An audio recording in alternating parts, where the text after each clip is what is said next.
नमस्कार, आप देख रहे हैं न्यूज़ वन इंडिया और मैं हूं आपके साथ अर्चना गुप्ता। बुलेटिन की शुरुआत कर लेते हैं बड़ी खबर के साथ जो कि बुलंदशहर से है। प्रधानमंत्री नरेंद्र मोदी का आज बुलंदशहर का दौरा है। पीएम मोदी आज बुलंदशहर को करोड़ों की परियोजनाओं की सौगात देंगे। 20,000 करोड़ की परियोजनाओं का शिलान्यास और उद्घाटन करते हुए नजर आएंगे प्रधानमंत्री नरेंद्र मोदी और बुलंदशहर में एक विशाल जनसभा को भी संबोधित करेंगे प्रधानमंत्री नरेंद्र मोदी। और इस जनसभा में 3 से 4 लाख लोगों का जमावड़ा हो सकता है। हालांकि टारगेट 5 लाख का रखा गया है। पीएम मोदी के दौरे को लेकर सुरक्षा व्यवस्था के पुख्ता इंतजाम कर दिए गए हैं। सीसीटीवी कैमरे से लेकर पैरा मिलिट्री फोर्स का पहरा चप्पे चप्पे पर लगा हुआ है। लेकिन उससे पहले सीएम योगी आदित्यनाथ आपको जानकारी दे दें कि बुलंदशहर पहुंचेंगे। और इसी के साथ ही अगर बात कर ले राज्यपाल आनंदीबेन पटेल की, तो वो भी इस कार्यक्रम में शामिल होंगी। इससे पहले यानी कि कल भी सीएम योगी आदित्यनाथ बुलंदशहर पहुंचे थे और उन्होंने सभी तैयारियों की समीक्षा की थी। और इसी के साथ ही कल यूपी के डिप्टी सीएम ब्रजेश पाठक भी कल बुलंदशहर पहुंचे थे और उन्होंने भी तैयारियों का जायजा लिया। आपको बड़ी जानकारी दे दें कि सबसे बड़ी बात यह है कि पीएम बनने के बाद प्रधानमंत्री नरेंद्र मोदी पहली बार बुलंदशहर आ रहे हैं। और आज के इस चुनावी जनसभा के साथ ही लोकसभा के चुनाव का आगाज करेंगे प्रधानमंत्री नरेंद्र मोदी। तो आपको जानकारी दे दें कि डिप्टी सीएम ब्रजेश पाठक भी कल पहुंचे हुए थे, वहां पर पहुंचे, दौरा किया बुलंदशहर का और जो तैयारी है उसका जायजा लिया। और आज भी तमाम जो बड़े नेता हैं वो इस कार्यक्रम में मौजूद नजर आएंगे। बात अगर कर ले भूपेंद्र चौधरी की, वो भी नजर आएंगे। राज्यपाल आनंदीबेन पटेल, इसी के साथ ही तमाम जो बड़े नेता हैं वो इस कार्यक्रम में शामिल होंगे। बड़ी बात यह भी है कि पश्चिमी यूपी को साधने की कोशिश की जाएगी। यहां से चुनावी शंखनाद किया जाएगा। प्राण प्रतिष्ठा के बाद प्रधानमंत्री नरेंद्र मोदी की ये पहली जनसभा होगी, क्योंकि अगर बात 2014 की कर ले तो 2014 में भी लोकसभा चुनाव का आगाज प्रधानमंत्री नरेंद्र मोदी ने बुलंदशहर से किया था। आप ये समझिए कि पश्चिमी यूपी बीजेपी के लिए कितना महत्व रखता है, क्या मायने रखता है। 2014 में भी बुलंदशहर से शुरुआत हुई थी, 2019 में मेरठ से शुरुआत हुई थी और अब 2024 में फिर से बुलंदशहर से यह शुरुआत की जा रही है, क्योंकि पश्चिमी यूपी में लोकसभा की जितनी सीटें हैं उस पर बीजेपी फतेह करना चाहती है। 2024 की बात, माफ करिए 2014 की बात अगर कर ले तो 2014 में इतना शानदार आगाज हुआ था कि सभी पश्चिमी यूपी की जितनी भी लोकसभा सीटें हैं उसमें से अधिकतर पर बीजेपी ने कब्जा करने पर सफलता हासिल की थी। वहीं 2019 की बात कर ले तो कुछ सीटें कम हो गई थी। और एक बार फिर से पीएम मोदी के इस जनसभा के साथ ही चुनावी आगाज होने वाला है। और बड़ी बात यह है कि जो पश्चिमी यूपी है वो कहीं ना कहीं बीजेपी के केंद्र में हमेशा से रहता है, क्योंकि यहाँ का जाति समीकरण अगर हम बात कर ले तो यहाँ पर सबसे ज्यादा जाट, मुस्लिम, यादव की संख्या सबसे ज्यादा है। और ऐसे में कहीं ना कहीं बीजेपी इन जातियों को साधने की पूरी कोशिश करते हुए नजर आएगी। और इसी के साथ ही क्योंकि महत्वपूर्ण बात यह भी है कि ये जो इलाका है वो पूर्व मुख्यमंत्री कल्याण सिंह का गढ़ माना जाता है और राम मंदिर आंदोलन में पूर्व मुख्यमंत्री कल्याण सिंह की एक बड़ी भूमिका रही है। और कहीं ना कहीं उस भाव से जोड़कर एक कह लीजिए कि इमोशनल अटैचमेंट है और उसी का कहीं ना कहीं बीजेपी को फायदा मिलता हुआ भी नजर आएगा। और इसी के साथ ही आज बहुत सारी परियोजनाओं की सौगात बुलंदशहर वासियों को, इसी के साथ ही साथ जो पश्चिमी यूपी के जो अन्य जिले हैं उन्हें भी मिलेगा। तो आज प्रधानमंत्री नरेंद्र मोदी का ये दौरा कई मायनों में बेहद ही महत्वपूर्ण है, क्योंकि पश्चिमी यूपी से इसकी शुरुआत हो रही है। और जैसा कि मैंने आपको बताया भी कि 2024 की शुरुआत हो, 2019 की शुरुआत हो या फिर 2024 की शुरुआत हो, यानी कि 2014, 19 और 24 इन तीनों की शुरुआत पश्चिमी यूपी से होना अपने आप में बड़ा मायने रखता है। और ये भी दिखाता है कि कितना इम्पोर्टेंट है यूपी के लिए पश्चिमी उत्तर प्रदेश। यहाँ पर अगर बात कर ले तो जाट वोट, मुस्लिम वोट और यादव वोट, यानी कि ये जाति समीकरण है। और ऐसे में यहाँ पर अगर बात कर ले आरएलडी की, तो आरएलडी का यहाँ पर प्रभाव ज्यादा है। ऐसे में बीजेपी यहाँ पर एक बार फिर से हैट्रिक लगाने की तैयारी करने में जुट गई है।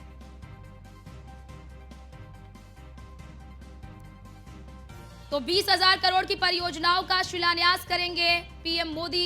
इसमें कई सारी योजनाएं ऐसी हैं जिसका शिलान्यास करेंगे और कुछ का उद्घाटन करते हुए नजर आएंगे, जिसमें कुछ कॉरिडोर है और इसी के साथ ही कुछ ऐसे एलिवेटेड रोड हैं। उसकी बात कर ले अगर अस्पताल की, तो तमाम जो बड़ी सौगात है वो आज पश्चिमी यूपी को मिलने वाली है। तो प्रधानमंत्री नरेंद्र मोदी के आगमन को लेकर सभी व्यवस्थाएं कर ली गई हैं। आप ये तस्वीर देख सकते हैं, ये उस जगह की तस्वीर आपको दिखा रहे हैं जहां पर पीएम मोदी जनसभा को संबोधित करेंगे। कुर्सियां लग चुकी हैं और जैसा कि सुबह भी हम आपको जानकारी दे रहे थे, हमारे संवाददाता इस वक्त वहां पर मौजूद और उन्होंने भी जानकारी दी कि वहां पर लोगों का आना भी शुरू हो चुका है। लोग वहां पर आ रहे हैं, लोगों में काफी उत्साह है, काफी उत्सुक हैं प्रधानमंत्री नरेंद्र मोदी को देखने के लिए और उनके भाषण को सुनने के लिए। लोग वहां पर काफी ज्यादा उत्सुक नजर आ रहे हैं और ये तस्वीर आपको दिखा रहे हैं। और हमारे साथ हमारे संवाददाता अशोक कुमार और पीयूष तिवारी, आपको बताते चले कि हमारे दो संवाददाता हमारे साथ जुड़ चुके हैं। अशोक कुमार के पास पहले चलते हैं। अशोक, तैयारी पूरी हो चुकी है, लोगों का आना शुरू हो चुका है? बिल्कुल अर्चना, आपको बता दें कि कुछ ही देर में कार्यकर्ता यहाँ पहुँचना शुरू हो जाएंगे कि धीरे धीरे प्रशासनिक अधिकारी आना शुरू हो गए हैं। हालांकि कोहरा बहुत ज़्यादा है, विजिबिलिटी बहुत कम है।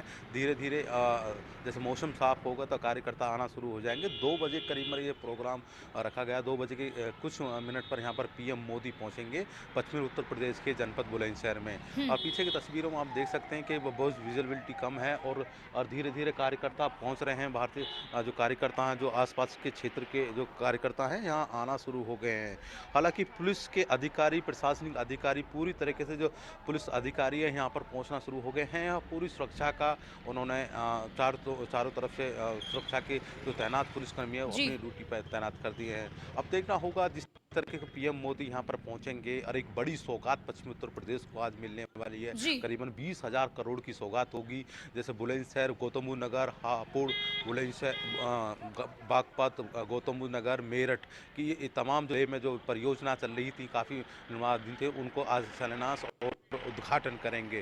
तो इसको देखते हुए पश्चिमी उत्तर प्रदेश में एक बड़ी सौगात मिलेगी और सौगात के साथ साथ जो कार्यकर्ता हैं, कार्यकर्ताओं में जो योजना है उनके बारे में बारीकी से आज प्रधानमंत्री उनको संबोधित करेंगे। जी बिल्कुल बिल्कुल। और आप सीधे चल लेते हैं अतुल के पास, आप हमारे साथ बने रहिए। अशोक, अतुल शर्मा भी हमारे साथ बुलंदशहर से जुड़ चुके हैं। अतुल, जैसा कि जानकारी मिल रही है मुझे कि आप अभी इस वक्त आयोजन स्थल पर हैं, वहां पर किस तरह की तैयारी आप देख रहे हो? सबसे बड़ी बात ये होती है अतुल कि 2014 में पश्चिमी यूपी से शुरुआत हुई, 2019 में भी पश्चिमी यूपी से शुरुआत हुई और 2024 में भी पश्चिमी यूपी से ही शुरुआत हो रही है। देखिए अर्चना, कहा जा सकता है चुनावी समीकरण बनते हुए नजर आ रहे हैं। 24 चुनाव नजदीक आ चुका है और उसी के साथ अगर बात की जाए आज चुनावी 2024 चुनाव का संकनात खुद प्रधानमंत्री बुलंदशहर से करने जा रहे हैं। माना जा सकता है कि पश्चिम यूपी को जाटों का गढ़ कहा जाता है, जाट लैंड कहा जाता है। और उसी बीच अगर बात की जाए जाट लैंड से आज प्रधानमंत्री सभा को संबोधित करने के लिए पहुंच रहा है। कहा जा सकता है कि जिस तरह से सुबह से ही घना कोहरा, उसी के बीच अगर बात की जाए तो कई हजार कार्यकर्ता यहाँ पहुंच चुके हैं। मैं इस समय जनसभा स्थल पर हूँ। मैं दिखाना चाहूंगा अपने सहयोगी को जिस तरह से यहाँ पर जनसभा स्थल है, तैयारियां तेज हो चुकी हैं और कहा जा सकता है सुरक्षा के पुख्ता इंतजाम यहाँ पर किए जा चुके हैं। और उसी के साथ अगर बात की जाए तो कहीं ना कहीं कहा जा सकता है कि जनसभा स्थल पर भारी तादाद में लोगों का पहुंचना शुरू हो चुका है। न्यूज़ वन इंडिया सबसे पहले आपको ये तस्वीरें दिखा रहा है। कहा जा सकता है कि इस समय भारी पुलिस फोर्स यहाँ तैनात की गई है। तकरीबन अगर बात की जाए 4,000 से ज्यादा यहाँ पर पुलिसकर्मी, आला अधिकारी, आईएएस अधिकारियों की बात की जाए, आईपीएस अधिकारियों की बात की जाए तो यहाँ पर तैनात किए गए। 24 चुनाव बेहद नजदीक है और उसी के बाद अगर बात की जाए कहीं ना कहीं कहा जा सकता है कि 24 चुनाव से पहले संक्रांत होता हुआ नजर आएगा। और कहा जा सकता है कि जिस तरह से खुद प्रधानमंत्री यहाँ पर पहुंच करके जनसभा को संबोधित करते हुए नजर आएंगे। और उसी के साथ अगर बात की जाए, देखिए 2014 चुनाव हो, 2019 चुनाव हो, सभी चुनावों में प्रधानमंत्री यहाँ बुलंदशहर की अगर धरती की बात की जाए तो विजय रथ की तरफ बढ़ते हुए नजर आए थे। विजय रथ दिल्ली की तरफ बढ़ता हुआ नजर आया। तो कहा जा सकता है कि आपकी बार फिर तीसरी बार चुनाव में प्रधानमंत्री खुद पहुंच करके जनसभा को संबोधित करेंगे। कई हजार करोड़ की परियोजनाओं का लोकार्पण और शिलान्यास करते हुए नजर आएंगे। पश्चिम यूपी के मेरठ मंडल की अगर बात की जाए, बहुत ऐसी योजनाएं जिनका लाभ आम जनता के लिए पहुंचेगा। और उसी के साथ अगर बात की जाए विकास गति की बात की जाए तो काफी तीव्र गति से विकास यहाँ पर होता हुआ नजर आएगा। उसी के साथ अगर बात की जाए जिस तरह से आज जनसभा को संबोधित करने के लिए प्रधानमंत्री नरेंद्र मोदी यहाँ पहुंचेंगे, पश्चिम यूपी की फिजा को जानने के लिए पहुंचेंगे। कहा जा सकता है पश्चिम यूपी के किसान आंदोलन हो, जाट लैंड कही जाती है, राष्ट्रीय लोकदल की बात की जाए, जी। लोकदल की बात की जाए और छोटे दलों की बात की जाए तो वो पनपते हुए नजर आ रहे हैं। कहा जा सकता है कि जिस तरह 2019 में भारतीय जनता पार्टी को जी। 7 सीट गंवानी पड़ी थी, उन सीटों पर कब्जा पाने के लिए और उसके बाद अगर बात की जाए रामपुर की सीट पर सपा का कब्जा हुआ था, लेकिन उपचुनाव की बात की जाए तो भारतीय जनता पार्टी ने जी, अपना कब्जा बिल्कुल, हासिल किया बिल्कुल था। अतुल, उसी के कहीं साथ न अगर कहीं बात उन हारी हुई सीटों पर एक रणनीति सेट की जाएगी, लेकिन इसी के साथ ही अतुल, जैसा कि आपने तस्वीरें भी दिखाई वहाँ पर, इस वक़्त वहाँ पर पुलिस बलों की तैनाती है, लोग भी आ रहे हैं, लेकिन घना कोहरा छाया हुआ है। तो क्या लग रहा है कि घने कोहरे के कारण कार्यक्रम लेट शुरू होगा और जो एक संख्या निर्धारित की गई है कि 5 लाख लोग इस जनसभा में शामिल होंगे, क्या मौसम इसे प्रभावित कर सकता है?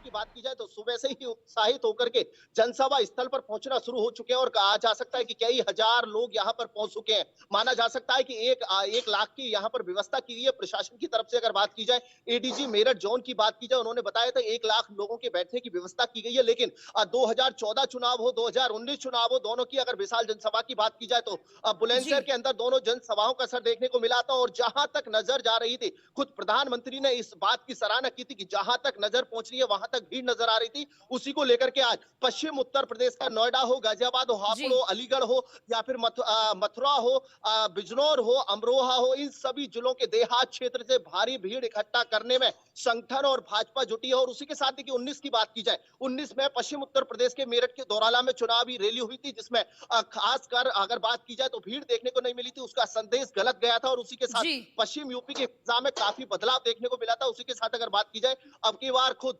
चुनावी संकनाद करने के लिए प्रधानमंत्री नरेंद्र मोदी पहुंच रहे हैं और उसी के साथ अगर बात की जाए तो कहीं ना कहीं कहा जा सकता है कि प्रधानमंत्री ने खुद 24 चुनाव की कमान अपने हाथ में संभाली। और उसी के साथ जी। सबसे बड़ा सवाल यह है कि राम मंदिर के आंदोलन के महानायक अभूतपूर्व मुख्यमंत्री की बात की जाए, कल्याण सिंह की बात की जाए तो उन्होंने महानायक थे, उनको नमन करने के लिए आज बुलंदशहर की धरती जी। पर प्रधानमंत्री पहुंचे हैं, क्योंकि प्राण प्रतिष्ठा के बाद पहली जनसभा कहीं ना जी। कहीं पश्चिम यूपी और उत्तर प्रदेश को साधने के लिए बेहद जरूरी बिल्कुल, है, क्योंकि बिल्कुल, आज बिल्कुल अतुल, और अपने आप में कहीं न कहीं ये दर्शाता है, हमने साल दर साल देखा है कि किस तरह से यूपी के, खास तौर से पश्चिमी यूपी की बात की कर ली जाए, तो बीजेपी इसे कितना महत्व देती है। आपके पास लौटते हैं, हमारे साथ अशोक भी लगातार बुलंदशहर से बने हुए हैं। अशोक, आज जो परियोजनाओं की सौगात पश्चिमी यूपी को दी जाएगी, जिसमें अगर बात कर ले तो कॉरिडोर की बात की जा रही है, अस्पताल की बात की जा रही है, तो कैसे इन परियोजनाओं से पश्चिमी यूपी लाभान्वित होगा, जरा इसके बारे में बताइए। और खास तौर से जो कॉरिडोर बनाया गया है उसकी कनेक्टिविटी कहां से कहां तक है और कैसे ये जनता को लाभान्वित करेगी? बिल्कुल अर्चना, आपको बता दें कि मेडिकल कॉलेज है, ये बड़ा सौगात बड़ी पश्चिमी उत्तर प्रदेश के जनपद बुलंदशहर को। आसपास के जो बच्चे जनपद के होते थे वो नोएडा, गाजियाबाद तमाम दूर दरार पढ़ने जाते थे एमबीबीएस कराने के लिए। कहीं ना कहीं जो बुलंदशहर के जो होनहार बच्चे हैं अपना एमबीबीएस अब मेडिकल कॉलेज से कर सकते हैं। यातायात की बात करें तो कई कई घंटे में नोएडा, गाजियाबाद और मेरठ के लिए पहुँचने में काफ़ी दिक्कत होती थी। ये कॉरिडोर बनाया है और प्लस जो हाईवे है बड़ा जो समय बचेगा। सबसे पहले जो आसपास के जो क्षेत्र के जो नौजवान हैं वो ड्यूटी के समय पर नोएडा, दिल्ली, एनसीआर में कर सकते हैं, तो कहीं ना कहीं उन लाभार्थियों को काफ़ी राहत मिलेगी। और जी। सबसे बड़ी एजुकेशन को लेकर तो बात करी थी मेडिकल कॉलेज की, वो स्थापना अब पूरी हो चुकी है, निर्माणाधीन है। और जिस तरीके के कल्याण सिंह के नाम पर मेडिकल कॉलेज बनाया गया है, तो उसको बात की जाए तो यहाँ के जो लोग हैं, जो जनता है, जो लाभार्थी हैं, उनको इस लाभ में लाभ मिलेगा। तो कहीं ना कहीं एक बड़ी सौगात है पश्चिमी उत्तर प्रदेश में जनपद बुलंदशहर के लिए। ऐसी योजना है जो धरातल पर लगातार भारतीय जनता पार्टी कर रही थी, उन योजना को आज शुभारंभ होगा। तो कहीं ना कहीं तो आप देख सकते हैं कि पश्चिमी उत्तर प्रदेश में एक बड़ी सौगात होगी। इसका फोकस जी। 2024 के लोकसभा चुनाव पर जाएगा। कहीं ना कहीं तो बिल्कुल, जो बिल्कुल, और जो बीजेपी बड़ा हमेशा से इस ही, तरह के चाहे जो कोई बड़े भी प्रोजेक्ट जनसभा थे हो, चाहे उनका कोई रैली हो, हमेशा ही हम देखते हैं कि किस तरह से विकास की बात करती है, योजनाओं की बात करती है, उसे धरातल पर कैसे उतारा जा रहा है, इसकी बात करती है। आप दोनों का बहुत-बहुत शुक्रिया हमारे साथ जुड़ने के लिए।